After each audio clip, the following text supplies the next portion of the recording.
so quickly. We have with us Spencer Terry, Heidi Dunfield, co-owners of the Fear Factory in Utah. Well, Um, Heidi's the co-owner, and Rob. I'm just the GM. I'm here oh, for the GM. food. Hero. Okay, I'm got just it. here for the food. Not just the GM, he's the magic maker. Hey, Rob. Hey, how you doing? Good. How are you guys? Great. Thank you. Good.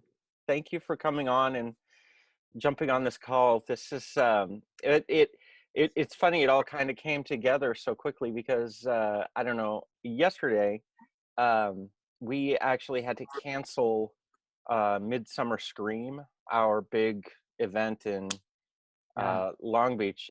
The thing is, I was talking to Skix later that night, and he said, "Oh yeah, we're doing an event at the end of the month," and I was, "Oh my God!" So Really?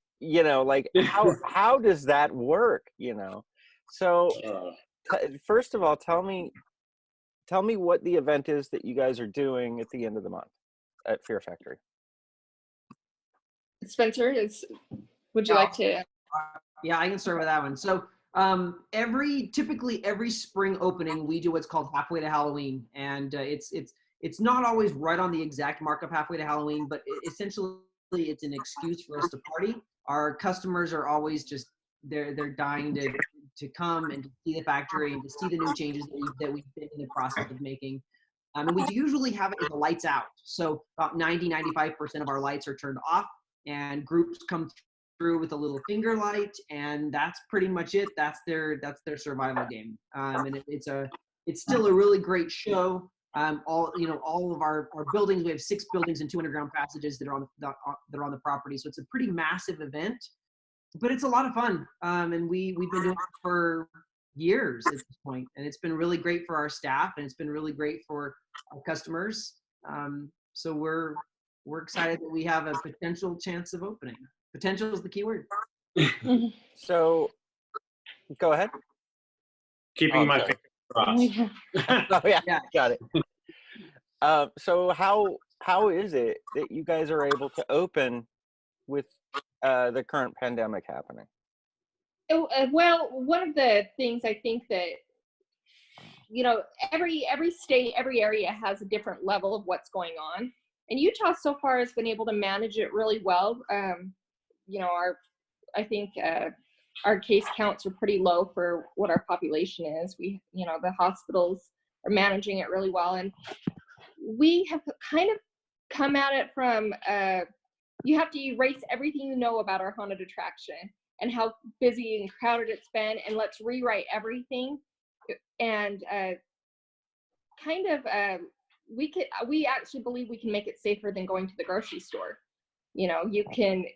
But you have to start from square one and redesign everything, refigure out how your operations are going to be, how you're going to be spacing people out.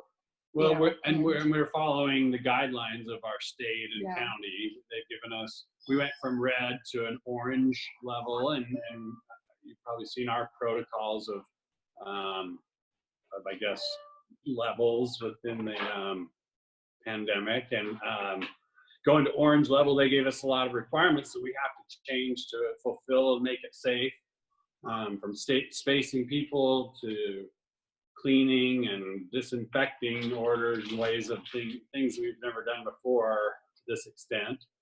But if we want to open, we've got to comply, so we are.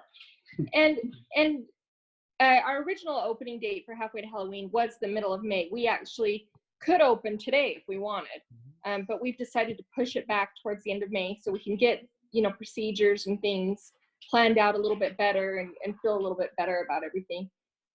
Part of what we're doing is we're watching some of the other events that are opening, like the venues that are opening, like the zoo and the aquarium, and we're seeing kind of watching them closely and seeing what pitfalls they may have, and things like that, so we can make adjustments, and we just have to be really ready to adjust. Yeah. Okay. So just to confirm, like, what are the state laws that are going into effect, and like, what are some of the things in particular that you've had to change? Okay, for a so hunt? Lots. like one of the things that you probably know, everyone thinks of a haunted house, they think of going and buying a ticket and standing in this giant line, and Close to hundreds of other people. yeah, hundreds of other people and 3 hour long wait, and you're in there, and it's just this, and you just have to like erase that. What we're looking at for this is a time ticketing event where you actually have like a reservation and you show up at a specific time. You get, any line that, while people are waiting to go in after they show up for their specific time is a socially distanced line. And we're actually, I think for our state, we require 6 feet, but Fear Factory's actually added in 2 extra feet. So it's 8 feet between people, between groups, family groups. And they'll only go in with the group they arrived with, where before we used to group people that didn't know each other together sometimes to go in, but not anymore. So yeah, they'll be spaced out. The spacing will remain constant inside the haunted house. We've had to reduce the amount of actors that we've had. In certain rooms we'd have 4 or 5 actors acting together, where now the actors, it's not just customers that need to socially distance from each other. The actors also have to socially distance from each other and customers. And so we, really had to look at placement of where we can put actors and where we can put, it's a totally different ballgame right now.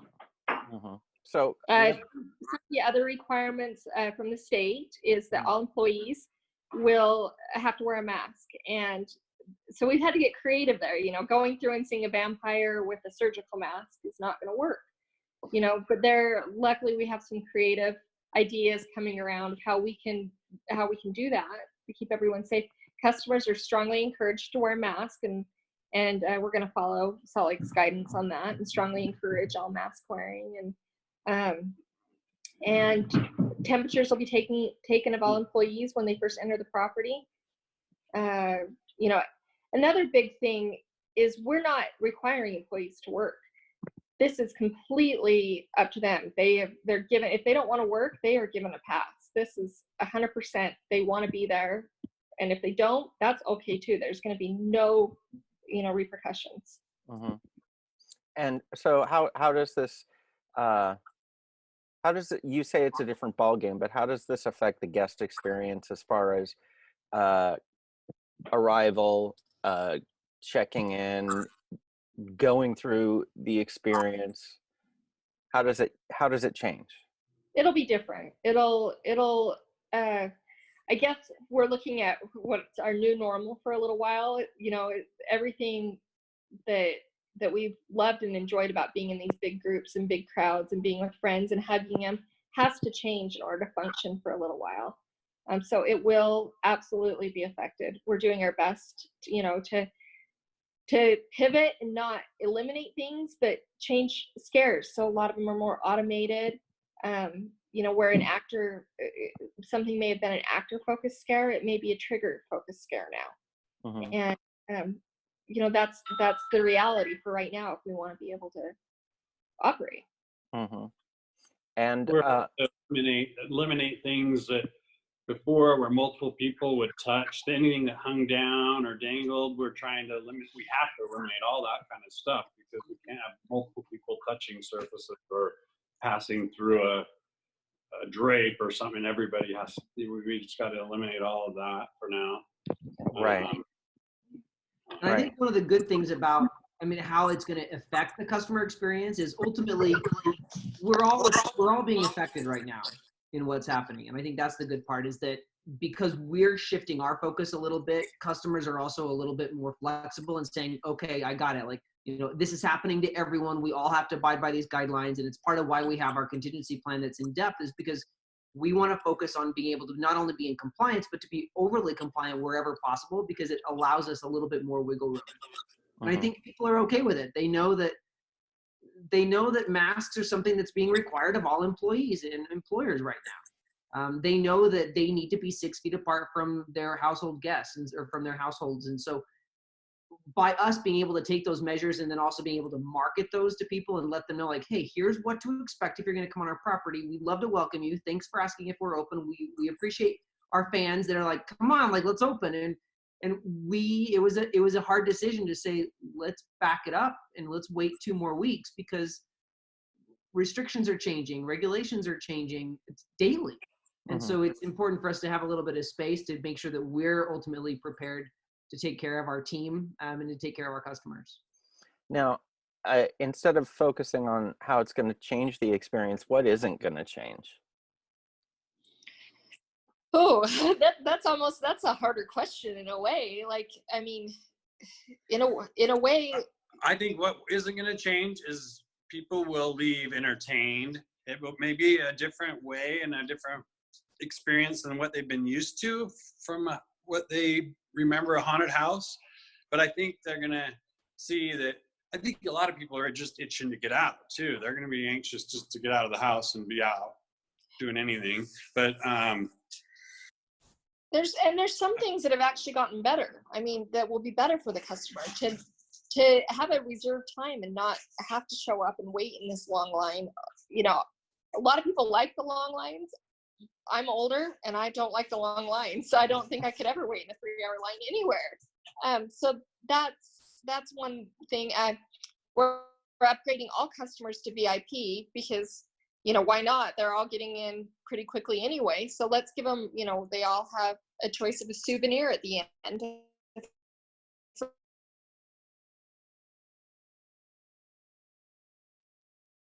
Things that will actually be better and improving for customers. That's amazing. And now, if I may ask this one, how does that affect capacity? Oh, way. Yeah, we're counting on a big decrease for that. It's a forced decrease in a way. I mean, I really do feel like if we open the doors and just, everyone, we're open for business, that we would be full of capacity. We would be completely full, and we'd be creating an unsafe experience for people. So we've actually had to go in and force. Yeah, we've had to go in and we've had to force capacity to be greatly reduced. And, we've even reduced it below what we think we could handle so that we have room for error. Got it. Yeah. Yeah. I don't even think we're at 50%. I think we're probably closer to about 25% capacity. And Norman, we're hearing that. I mean, that our strategy is to obviously make sure that we're in compliance and that we are a safe attraction for our customers and our staff. But you think about all the other attractions across the world that are doing the exact same thing. I mean, the easiest scenario I can think of is a roller coaster. So, typically in the past, the roller coaster came up with loaded guests. The seats went up, someone got out, someone came back on, the coaster left again, and boom, you're done. And now in between each one of those runs, the coaster has to come in, guests leave, the whole thing has to be cleaned, and then the next people load in, and then you do. It's gonna take time. It is what it is. And I think that's the new ball game, is we have to either be flexible or we're going to drown. It's one of the two. So we just got to roll with the punches. Yeah. This situation keeps throwing new curves at us. Absolutely. Every single day. And as one of the first actual haunts that is going into operation, coming out of all these restrictions, I was fascinated at how you guys were going to be tackling surprise and scares in a physical distance environment. Yeah. It just, one of the things we've talked about is it used to be a lot of the time you had a scene or a setting that distracted the customer, and then the actor could get close enough to be there and startle them, and that was the great thing. Now we're trying to recreate it where the actor's further away, and that's the distraction, but then they can trigger an air blast or a horn or something right next to the customer. So it's a whole role reversal in a way on a lot of these scares and the way we're setting it up. mm-hmm. But I think it'll work. And there's also advantages we have as far as having an outside queue area and a creepy old building that kind of makes it scary without necessarily having even as many actors and things like that. So we do have some advantages over just other places that may not be as creepy with not as many actors. Sometimes I get my best scares when I'm there all alone and, late at night and I hear a noise and it's like, and you know that you're there alone, but you just heard that creepy noise and you're wondering what's going on. And is there any paranormal activity that happens there that you guys have seen, or anyone? there's been a lot of creepy stuff that has happened. Yeah, and, it's funny. Sometimes we they do paranormal investigations monthly there. well, Really? Yeah, well, they haven't since coronavirus, but before that, they were doing it all the time. Do you guys have any stories? Bob has some. He actually did a Ghost Adventures episode where he talked about some of the creepy Yeah, stuff. I've had a lot of. I mean, I hear things a lot or see things moved around, but I've been like secondhand to a lot of weird things that I can't explain. From people being on ladders that they thought I knocked the ladder out and I wasn't anywhere near it, and they said something pushed the ladder out from under them. Wow. Like that. We had some crazy. I've seen pictures, photographs from different ghost hunts with images that I can't explain, and I've studied them pretty hard.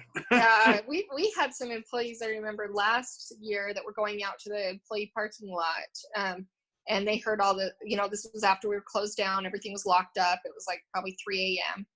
and they heard all these banging noises coming out of one of the areas, and it just freaked them out. They couldn't even walk over to their cars. They were like so freaked out about walking over towards that way. And I was scared at first that there was like a customer or somebody, that was locked inside, but we had security going in and check it out, and there was no one in there. Oh man, that's the beauty crazy. of an old abandoned cement factory. There's a lot of weird stuff. Yeah, there's a lot of history. Yeah, that's amazing.